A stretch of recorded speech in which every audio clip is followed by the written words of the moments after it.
Okay. Cool. They have like a baseline MCAT score if you get one. Okay, guys, we're gonna get started.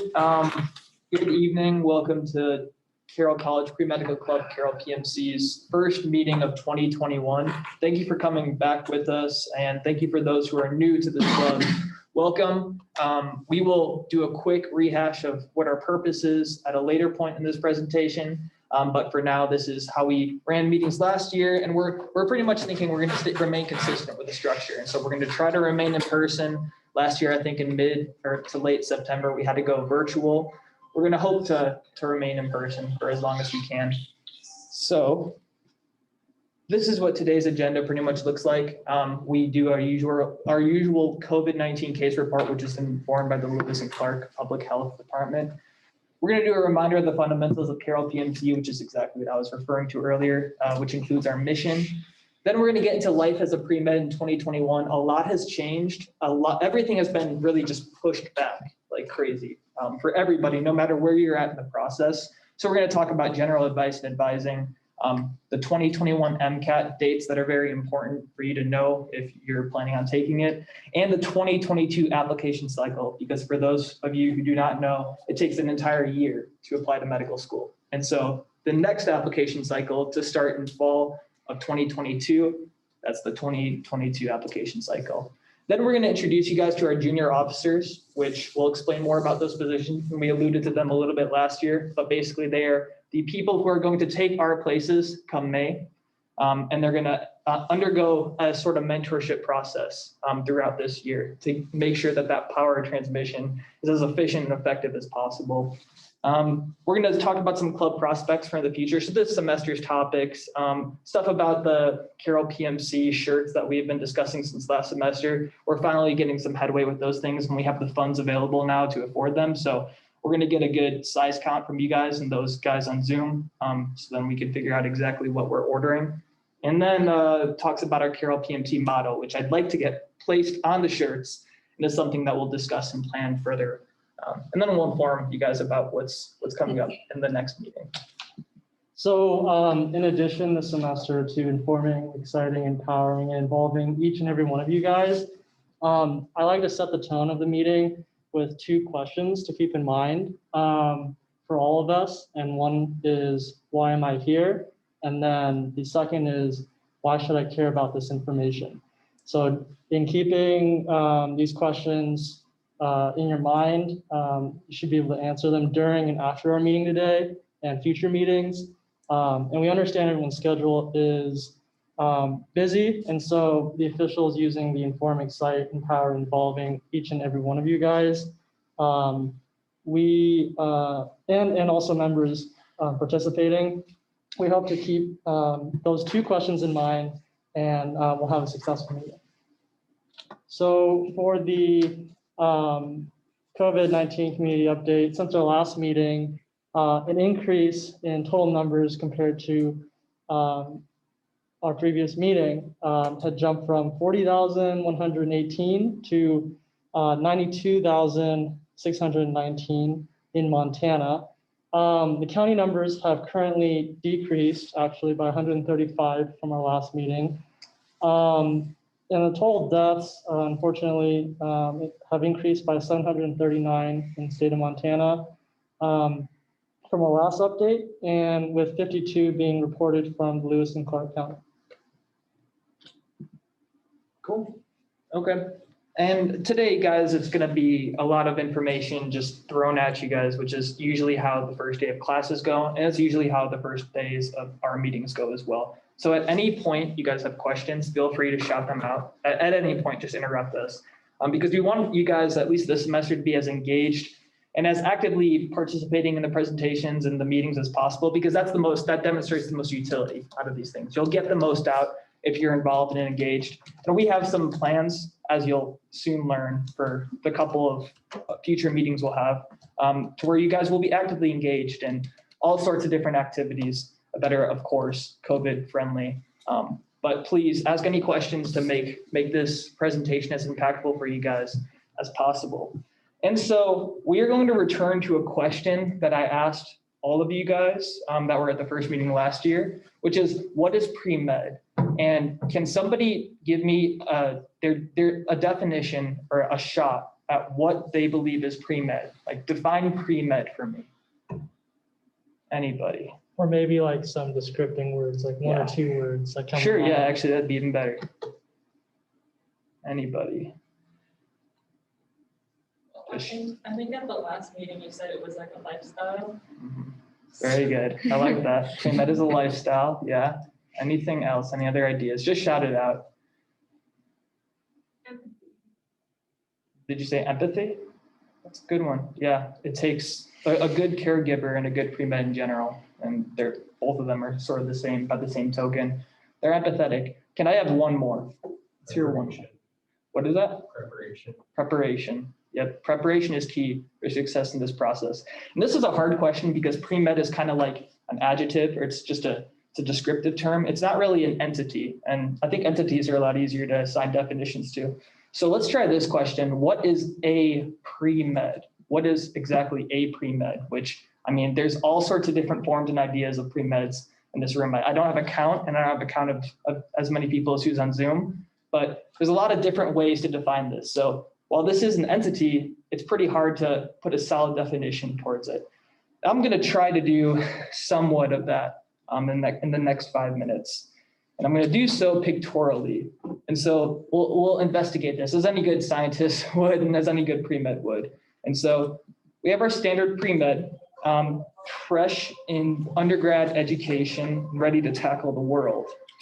And with dreams to become a doctor, however, this pre-med is a good pre-med, and their inspirations to become a doctor, an interest in medicine was sparked by an important event or series of events, such as the death of a loved one, or a sporting accident, or an experience helping others. And this is a very short list of possible first motivations. We've explained some of the motivations that have gotten us into medicine, and I'm sure you guys have come here based off of a series of different things in your lives. And so the motivations are sound to be on this path.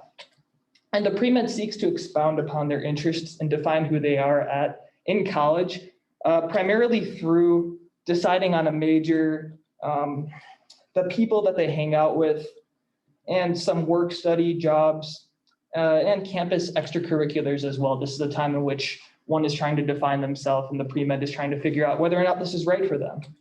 And even as they learn so many things about themselves and who they like to hang out with, and have so many new experiences and change who they are physically, mentally, and emotionally, this medicine thing really continues to stick to them.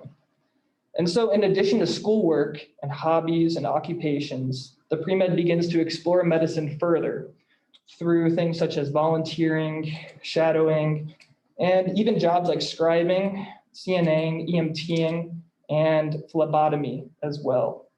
And this is just naming a few. There's tons of different medical experiences that you could have at this stage of your lives, even without much experience.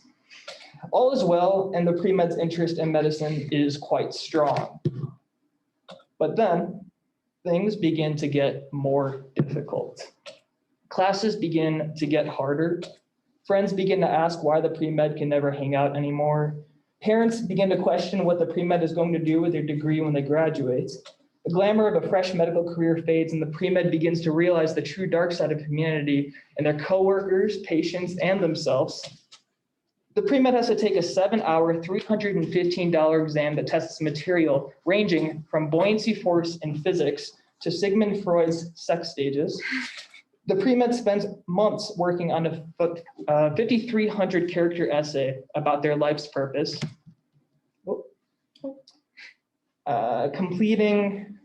and has to spend hundreds of dollars completing primary and secondary applications. And they have to hurry up and then wait because they have to continue staring at their email inbox for interview invites to appear that will determine the course of the rest of their life. And it's chaos. And it's easy to feel small with all these challenges. It's easy for the pre-med to feel not good enough or not smart enough, or like other people are out to get them. Like becoming a doctor is just a fantasy or just a dream. And it really does start out as a dream, spawning from life's story, the pre-med's life lessons, role models, and who exactly they are. And this is who the pre-med is It is not their experiences, and it is not their test scores or GPA, but it is the person behind all of that. The clinical experiences sought out and passions that are built upon turn the pre-med's puny outpost into a full-fledged military base of protection that keeps the pre-med affixed on their path towards becoming a doctor. Nothing steers them away. And it is this certainty that I guarantee you, and I think that any other officers here today will also agree with, this certainty is shaped by passion, not by a checklist, not by the AAMC's 15 core competencies on what makes a good physician, but passion that may not at first be about medicine, but that nonetheless brings you to it. The pre-med is so driven towards this calling that they do not let the obstacles stay in their way. They realize that there's this uncertain, unruly future ahead of them, full of these obstacles, and they realize that it can be managed by breaking up obstacles into chunks, into steps, into opportunities to learn about oneself, and by successfully surpassing each obstacle, recognizes the ability to truly grow into a more efficient learner and more resilient person. And you do truly grow from the negative, hard things in life. And like anything in life, there are, my bad. Here we go. Okay, I found myself. Cool. Okay, so having as much consistency towards the career, that foundational part of who one is absolutely essential. But that ability also to step outside of themselves and be committed to one's community and serving no matter who walks through the door is what's key to being a pre-med. I'm beginning to quote something that a very special mentor in my life and also in many of our lives here at Carroll detailed. The only way to experience that, to be able to treat whoever walks through the door, is through volunteerism.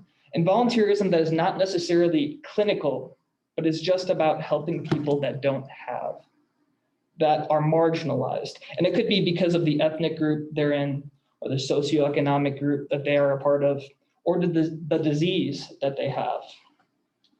So having this quality, this concern for others, and this orientation towards alleviating suffering consistently and passionately, that is being pre-med, and the manifestation of that drive into flesh and bone and spirit, that is a pre-med.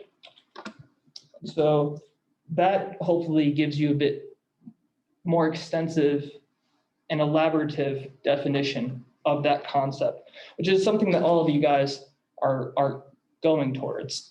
And our mission at Carroll PMC, which you can read this fully on the website, is to help you guys achieve that. This club, there really hasn't been a really strong movement or really strong consistent movement towards helping people on this pathway and on this lifestyle, because it is truly a lifestyle. And so we strive to help you guys do that by pooling our resources. We believe, as Dr. Ryan Gray says best, collaboration, not competition. We want to create an atmosphere and just a pooling of resources to really help anybody, regardless of one's background, prior information or experience in medicine, or prior commitments to explore this field, to truly figure out if it's right for them. And if it's right for them, successfully get them into medical school and on the path to becoming physicians. We also help people who are interested in PAing as well, which is physician assistants. They have similar but slightly different paths towards that specific career. But altogether, we're really just helping people explore medicine, no matter the barriers that might stand in their way. So that's what we do here. And if you are new to the club, my name's Andrew. I'm the president of the club. You guys want to just say your role and your name? I'm Joey Pisa. I'm the vice president. I'm Kayla. I'm the secretary. I send all the emails. I'm Michael Henderson. I'm the sergeant of arms. I'm Roman Hendrickson. I'm the treasurer and will be the resource liaison officer. Sweet. Cool. Okay, so we're going to now get into some general advice for pre-meds in 2021. All the officers here contributed to this, and so we'll go from top to bottom. If you put the bullet point in, go elaborate on it a little further. Okay, so I put, Yeah, it's you, okay. I put get involved, clinical and non-clinical. During the pandemic, it's difficult, but those opportunities are there.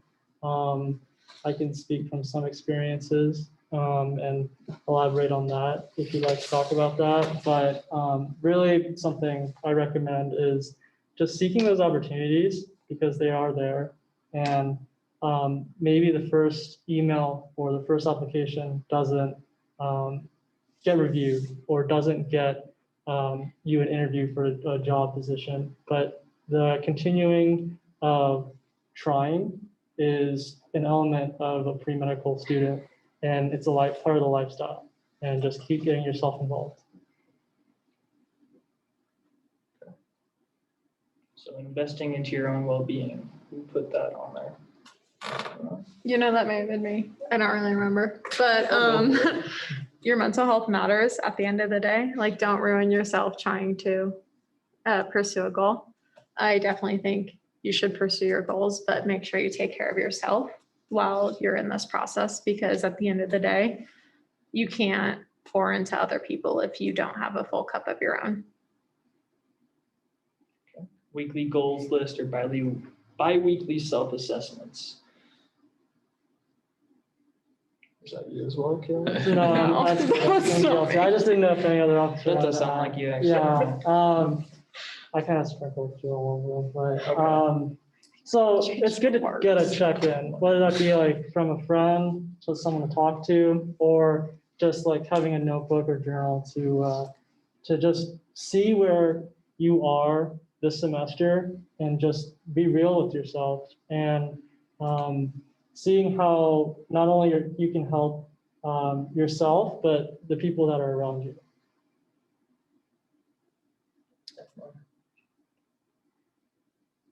Anyone put something about distractions? No? That was me, but did you? Did you put them all? I just went to. If it's on there, go for Then it. say it. Yeah, so the distractions, I like to bombard myself with like a busy schedule, but I think, I guess some advice I actually got from Dr. Kessler when I was talking with her was just focusing like 110% on one thing and getting that thing done is difficult to do these days, just because we're really, or at least we think we're really good at multitasking, but sometimes that leads to half-assing some things. And so in reality, I found when I've focused on one thing, or I guess intentionally focused on one thing more, I've gotten a lot more out of that instead of trying to put my hand in every opportunity that comes to me. I also put a commit to a lifestyle that will set you up for success. So that means like if you like that goes with the scheduling, I guess. Like if you want to get up early to study or get a run in, or if you want to set some free time aside for yourself, that's important. And just make sure that you have that structured enough that it doesn't take away from your commitments as a pre-med, but it allows you to grow as an individual. And then the next one kind of speaks for itself. I put that, but yeah. And then Andrew, I'm sure, or someone else put the next one. Did you put stay positive and work hard then? No, I just thought about that. Oh, Yeah, okay. it kind of Gotcha. got one point. Yeah, Right. Who put ask questions? I know. I don't know. Okay, well, I put the last two. We're gonna skip to those. Obviously, oh wait, no, I actually did put ask questions. That's for me. I knew you did. I was at work last night, really late after 3 blood draws, so sorry. I'm an EMT, so that should explain it. Just, I am an EMT, should just explain all that.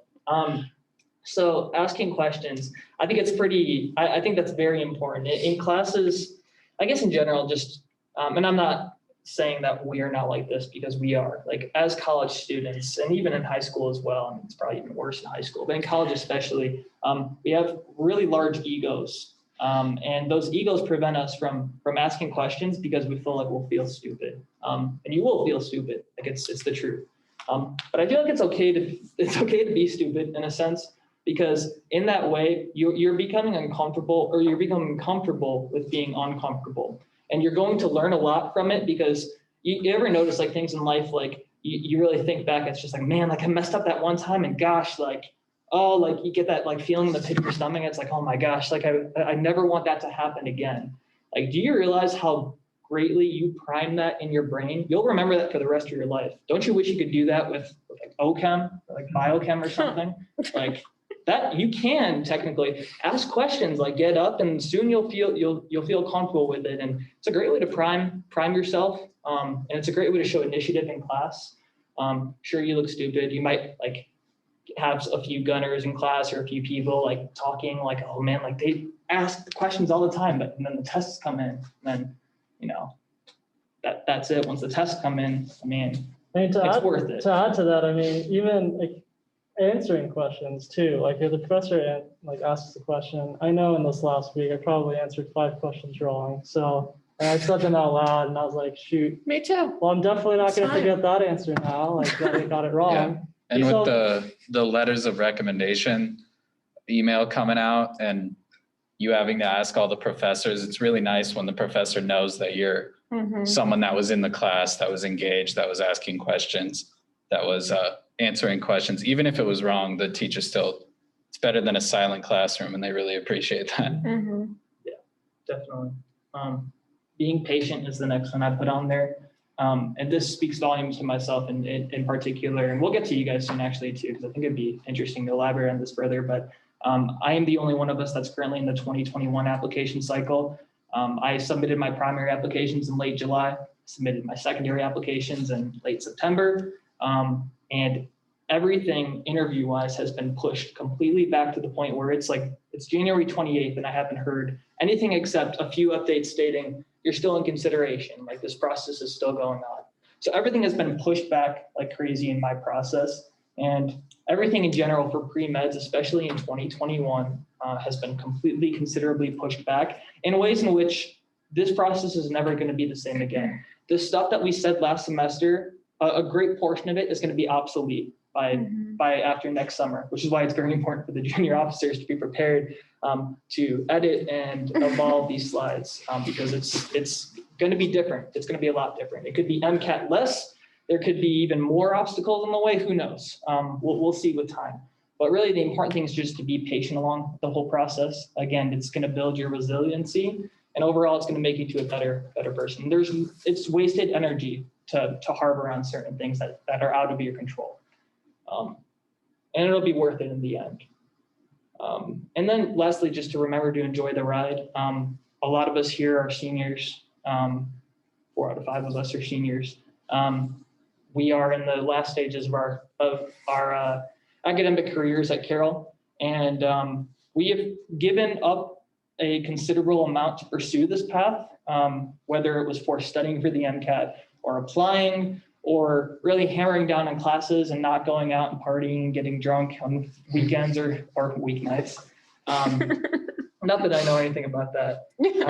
But in general, I think the sacrifices you have to make in college make it especially more pertinent that you really need to just enjoy every single aspect of your lives, even the hard times, even the good times as well. Like enjoying every single aspect of your lives, because honestly, it gets over with pretty quickly, and there's a lot of sacrifices part of the process, and some of you will sacrifice more than others because of intrinsic characteristics or certain backgrounds. But in the end, you're all on the same path towards somewhat of the same career, maybe in different specialties, but somewhat of the same career. You're on the same journey, and so you got to remember, all of you, to just enjoy the ride throughout the whole process.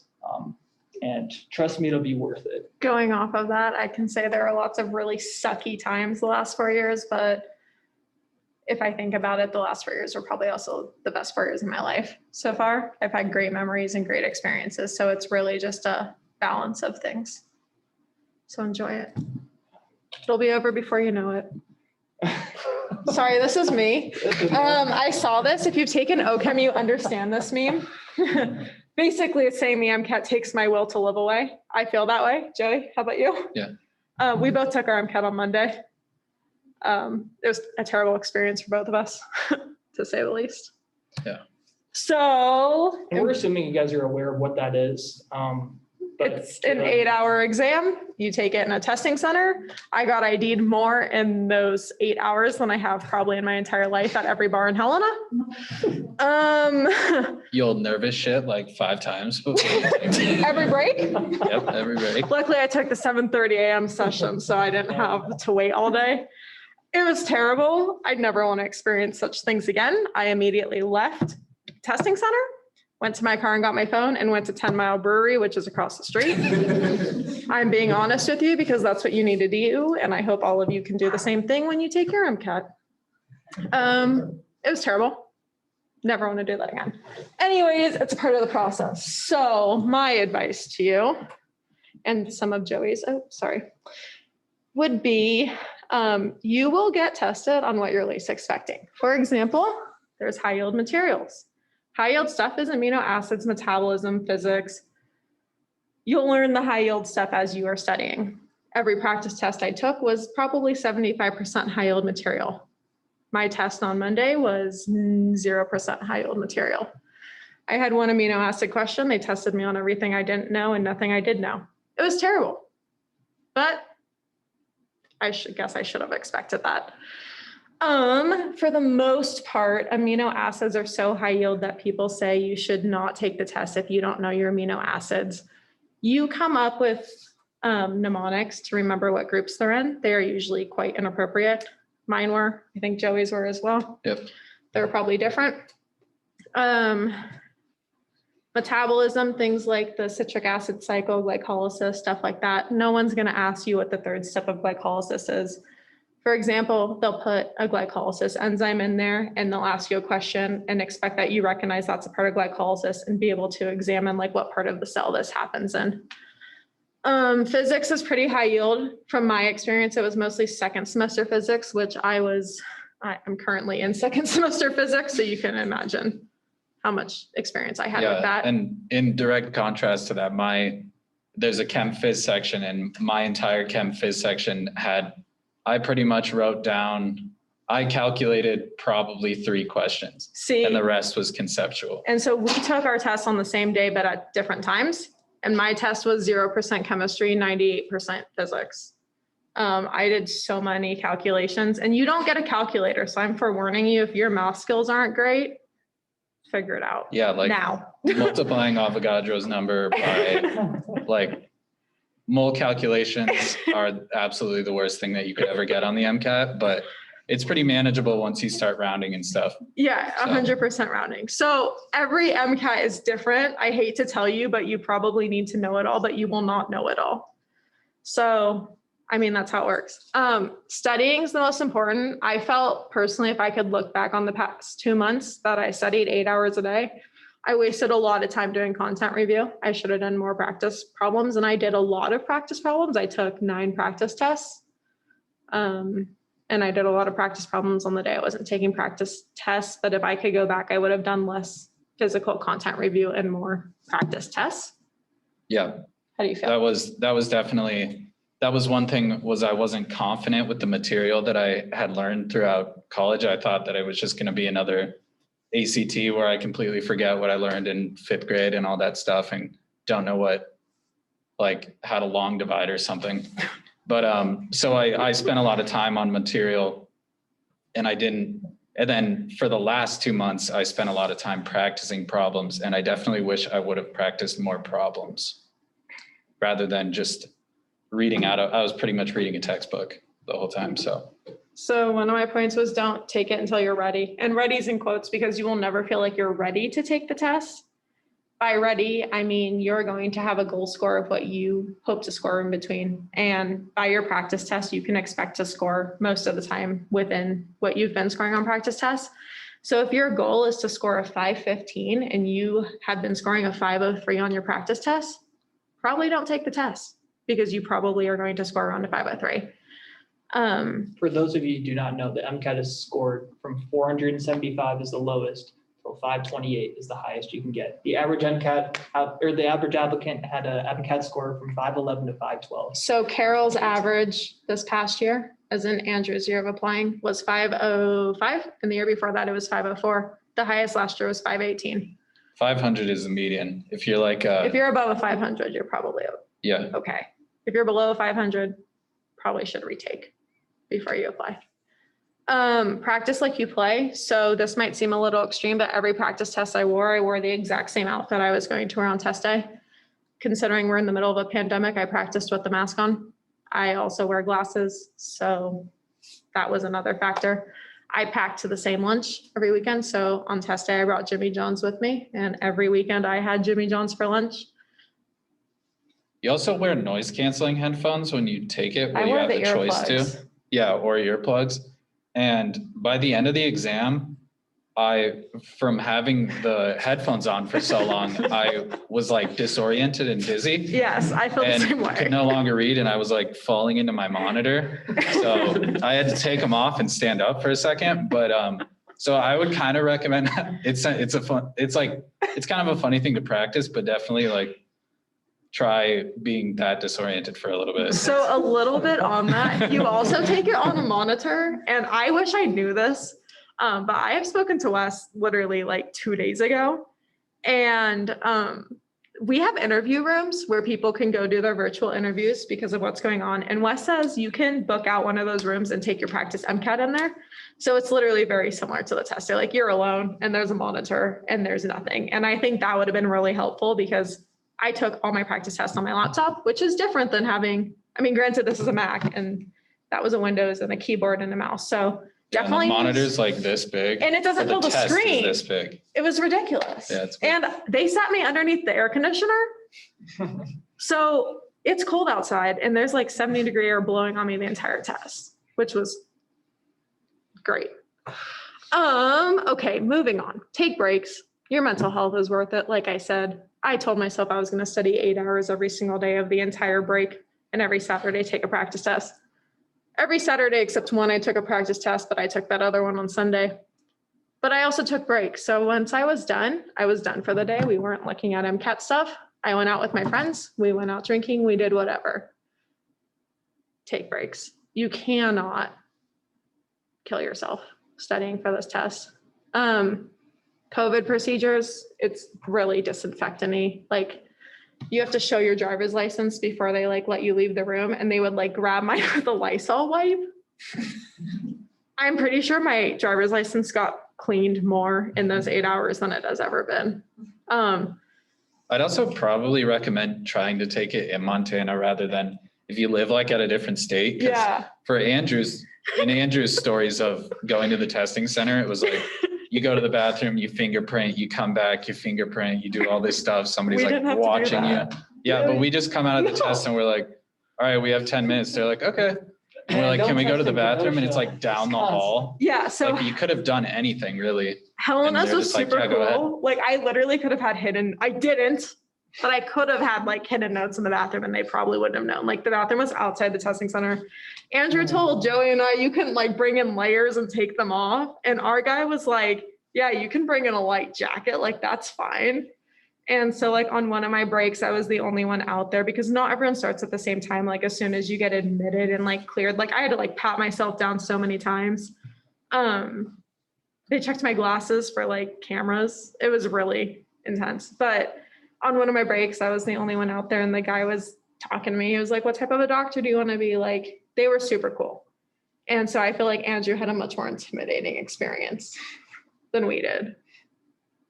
So definitely try and take it in Helena if you can. Cars, a lot of pre-meds hate cars. I personally love cars. I was consistently scoring in 90th percentile on cars, which is like a 130.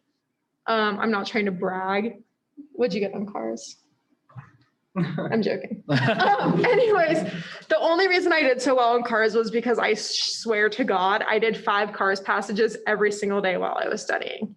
Cars, you can improve on. Pre-meds lie to you, and so you cannot improve on cars. You can, you just have to practice. And to put it in perspective, I don't know what the lower range in most of these because there's 4 sections. So in cars and critical analysis and reading skills or whatever. I don't know what the low end is, but the highest end is I think 131. 132. 132. So mine's like 90th percentile. Below 125 is Probably. typically just 125 would be not 50th very good. percentile. So honestly, my biggest suggestion would be find the parts you can improve in, and cars is one. Do your practice car sections. The passages are nuts.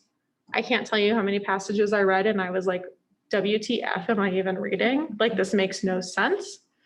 But all the questions, the more you do it, you find are the same. They're looking for the theme of the passage. They're looking for what the author's trying to, points the author's trying to get across.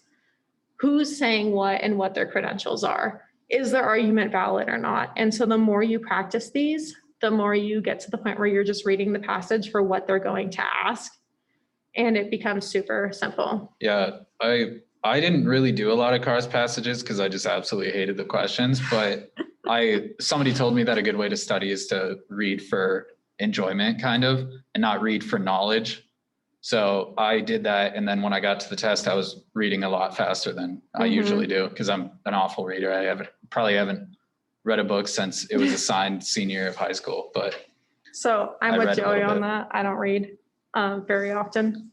But if you take these passages and you read them as if you're just like totally invested and this is the best thing you've ever read, you'll do a lot better than if you're like, this is so boring. A lot of the passages are about like artists you've never heard of, religious things, unless you're super religious, you've probably never heard of. And they're not testing your outside knowledge. It's literally just the content. But if it's not a topic you're interested in, it's really easy It's to actually just kind of like, a relieving section because you don't have I to agree. integrate anything. It's just all the information that you need is in the passage right next to the question. Mhm. So, and sometimes it even directs you to it, which is nice. I agree. So resources, I think that was yours. What? No, Free that and was paid. you. Oh, okay. So there's a lot of resources out there. There's a lot of things you pay for. I think we both took a prep course. If I could go back, I would probably retake the prep course I took only because I think they did a lot of skills. Like, this is how you should read these questions. And I found that very helpful. My prep course also came with 10 practice exams and all of the AAMC material. So I found it was worth the value I spent on it. I also got a 50% off discount during one of their sales. But just think about what you need to know. If you think you're pretty solid on content and you can just buy a set of books and then buy practice questions from the AAMC or UWorld, go that way. There's lots of free material though on Reddit. I found I had never been to Reddit before I started studying for the MCAT, and I used Reddit a lot just for like even explanations on questions I didn't understand. Yeah, I took Kaplan and I just pretty much exclusively stayed on Kaplan. And I don't know if I'd recommend Kaplan to you guys, but it's pretty good on learning content knowledge. But when it comes to how the questions are, the biochem was I did a bunch of practice and I was doing really well on it. And they have this thing called a Q bank where you take a bunch of small quizzes so you can get your timing down really well. I found those really helpful, and I was doing great on the biochem section. And then I get to the MCAT and the questions are like nowhere near similar to what they were on all my practice. I mean, I felt like I was okay, but I was like, what the hell was I doing? I was totally wasting time. So my suggestion would be start the earlier phases of your content review and practice with whatever prep you are using, that's third party. And your last month focus only on AAMC material because they're the ones that write the test. So their questions will be most similar. So that's the best course of action from there. I did my prep course through Blueprint. So kind of similar to Kaplan stuff. Yeah. Be confident with yourself. Yeah, so being confident is the best tool that you can have going into the big beast that is the MCAT, I think. Being confident going into anything is your best asset, because just having trust in yourself and trust in the fact that they're not out there to like cut you down. They're out there like, I don't know, go show yourself. You're about to beat the shit out of this test. That's like all I was thinking when I went in, blah, blah, blah. So the night before the test, I wrote really big on this like whiteboard that's like kind of near my kitchen table. Some inappropriate things about what I was going to do to the MCAT, not the other way around. And I made an MCAT pump up playlist for that morning with some pump up songs. I was screaming in my car on the way driving there. It was really just a mindset thing. And so the thing is like, there was one time that I felt like I couldn't do this. And it was unfortunately about 10 days before I took the MCAT. I had taken a practice test and the power went out during the middle of it. And I gotten a phone call that I had been waiting for. And I had realized, because I looked at my phone during one of the breaks. And so that was stressing me out during the rest of the test. And I had scored the worst I had scored. And so that really freaked me out for a few days. But the worst thing you could do is go into it freaked out, because that's just gonna mess with your head and your timing. So you need to go into it confident. But next, reward yourself. Yeah. Do whatever pleasures you. Absolutely. Doesn't matter. With no remorse, especially after the test. Absolutely not. If you're gonna gain 50 pounds, gain 50 pounds. I don't care. Okay, maybe not, but Maybe not 50 pounds, but you get what I'm saying. You all have your own things that bring you pleasure. Do those things and it doesn't matter. And especially even when you're studying, like if you studied for 6 hours during the day, absolutely take half of that, if not a little bit more than that, to go do exactly what you wanted to do while you were studying that you couldn't do. 100%. Hanging out with your friends and stuff. So. And your mental health matters. Take care of yourself. So I think good. those are my That's done. best tips. And as a clarification, really quick, because we're going towards the 8:30 limit. But as a clarification, really quick, because a lot of you, I see a lot of like scared faces. A lot of you, this is probably not going to apply to you in 2021. That's fine. But for when your test comes and for when your preparation cycle comes, please reach out to Carroll PMC, reach out to other people, reach out to the faculty here. We and everybody else at Carroll will help you get the resources that you need. And each one of your strategies do this. And this is great advice, but each one of your strategies towards taking this test, while it's going to be built upon outside resources, it's going to be personalized to what's best for you. So reach out by all means when your time is coming. Also, I accumulated while I was studying for it a bunch of free materials on our Moodle page under MCAT free materials that I found were personally And helpful. feel free to talk to us after the meeting. 100%. And in the future as well through email or whatever, if you want any more information about that or anything we talked about. What was your question? Actually, I was wondering how long did you start preparing? Like how? So my original goal was to start studying in August of this past year and just do content review.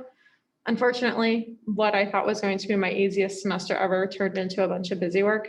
So I put that off. I really honestly started studying the week after Thanksgiving and I took my test on January 25th. However, I studied about 8 hours every single day for the test. My first 3 hours of the morning I spent doing content review, which I personally chose videos over reading the book because I'm not a big textbook reader.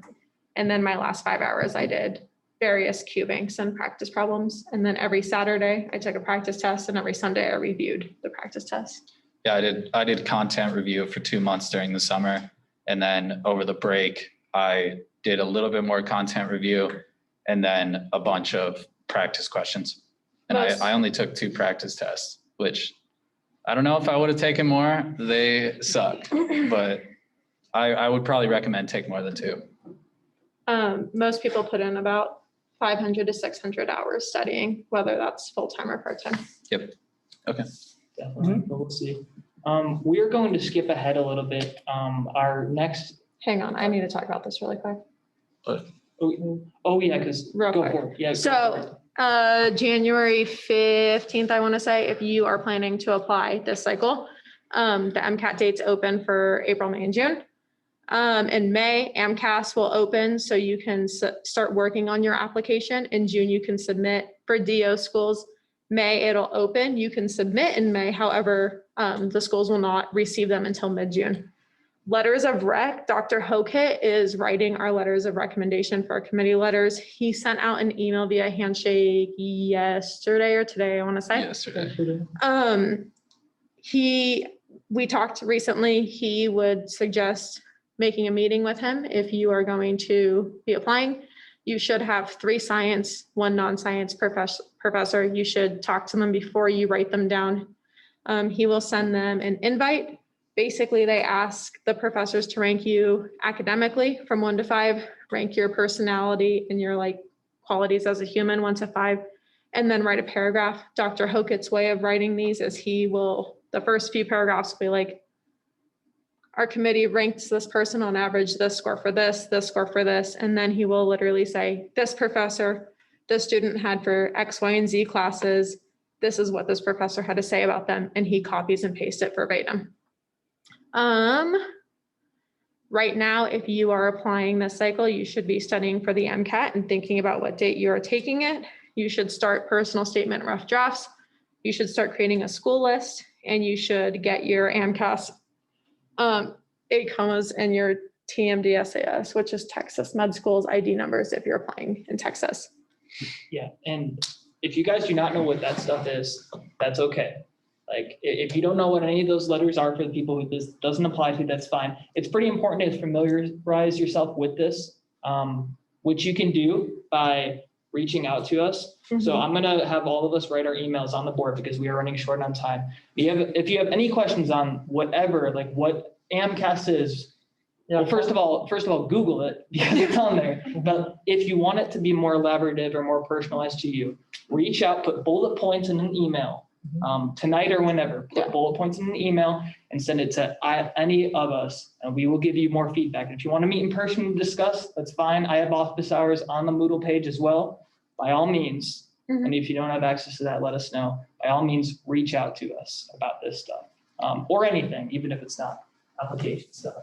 Go back real quick. I will send this out, but this is Dr. Hokett's email. Basically, February 14th is the date he would like your letter writer's information by if you're applying this year. Okay.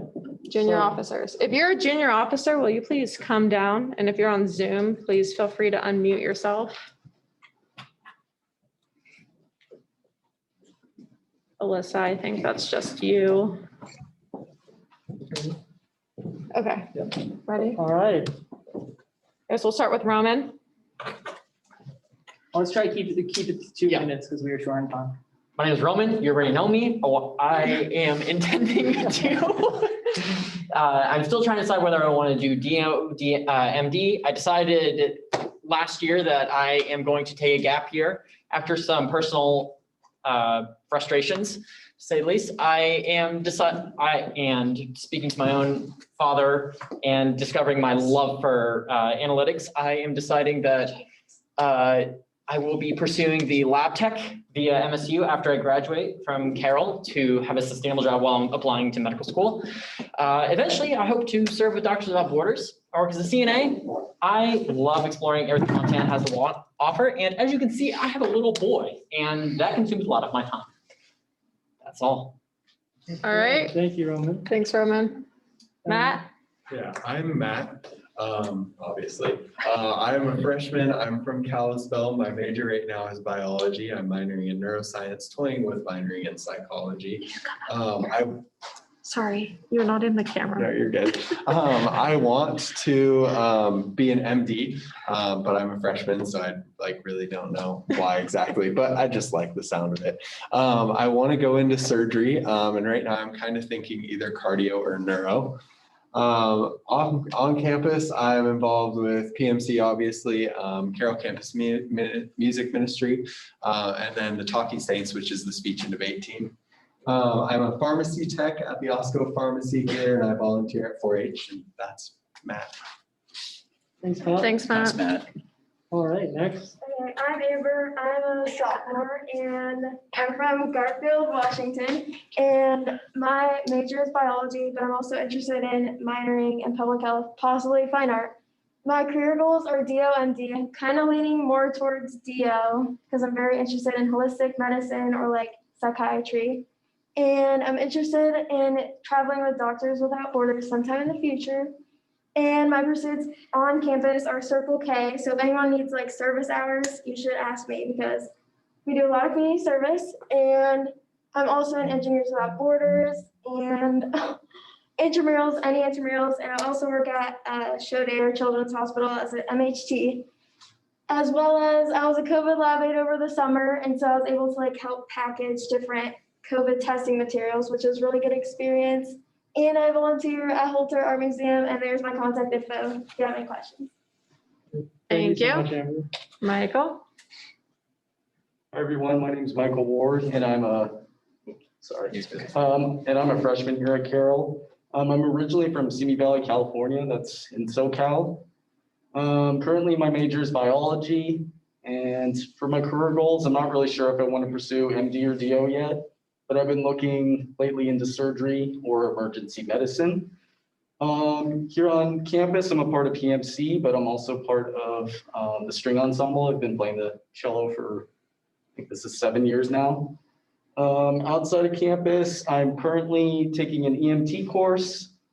I'm almost finished up with that. I think I'm taking my test at the end of February. And honestly, in my free time, I just like doing anything outdoors, whether it's skiing, hiking, mountain biking, or anything like that. And there's my contact information. Great, Thanks, Michael. thanks, Michael. Alyssa? Hi guys, I'm Alyssa. Unfortunately, I'm in the bottom of the quad right now, but I'm from Plentywood, Montana. I'm majoring in biochemistry and I'm minoring in neuroscience. I forgot to put that on there.